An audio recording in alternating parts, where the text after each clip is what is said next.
On 23 September at Manchester Arena, Joseph Parker will be defending his WBO World Heavyweight title against mandatory challenger Hughie Fury in what will be Parker's first fight in Britain and just his fourth professional bout outside his native homeland. Both fighters were originally due to fight in Auckland in May, but Fury pulled out 2 weeks before the bout, alluding to a back injury. On paper, there is very little to split between the two fighters head-to-head. Both are unbeaten young heavyweights trying to force their way into the biggest fights in the division. Although Parker is a world title holder, he is still relatively unknown on British shores, which will make for a fascinating contest. Parker possesses 18 KOs from 23 fights, 78%, whereas Fury has 10 from 20, 50%, highlighting Parker's punch pedigree. Fury has a noteworthy advantage in the physical department, standing 2 inches taller and boasting an extra 4 inches in reach, something the Fury camp could use in their fight tactics. During both fighters' previous 6 bouts, Parker has faced the higher caliber of opponent, including 2 world title fights with just 19 combined losses compared to Fury's 59. This will be Fury's first world title contest, while Parker will be defending his belt for the second time. Parker claimed the vacant WBO belt almost a year ago in his homeland of New Zealand with a unanimous points victory against the then 29-fight unbeaten American, Andy Ruiz Jr.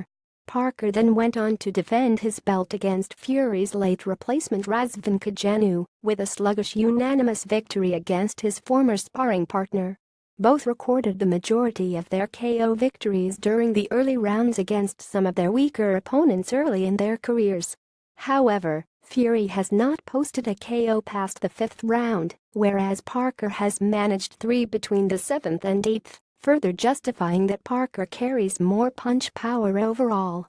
What's more, Fury has never gone the full distance of 12 rounds, whilst Parker has done so on 3 occasions, all coming during his previous 5 bouts.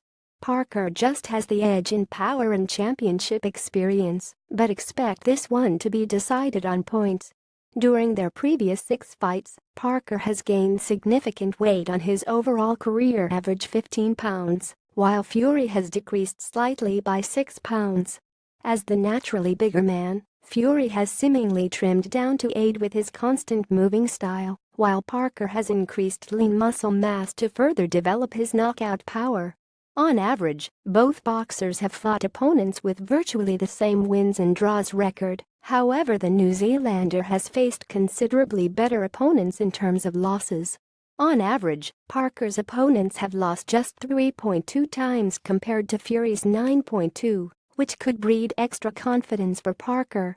Although Parker possesses 8 more KOs than Fury, on average Fury has recorded his knockout victories 1.2 rounds earlier, 2.1 versus 3.3.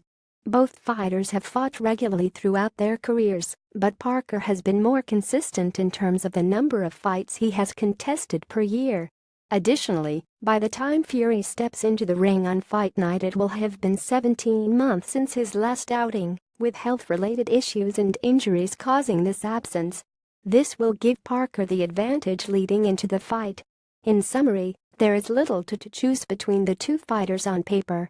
This is a matchup of contrasting styles which should make for a great bout, but Fury's inactivity cannot be overlooked and factor in the development of Parker during those 17 months, and the New Zealander will be a difficult man to topple. If Parker does succeed, then a major clash against another British fighter in David Haye could be on the cards, leading the way to a unification matchup against Anthony Joshua in 18 months. The path is set.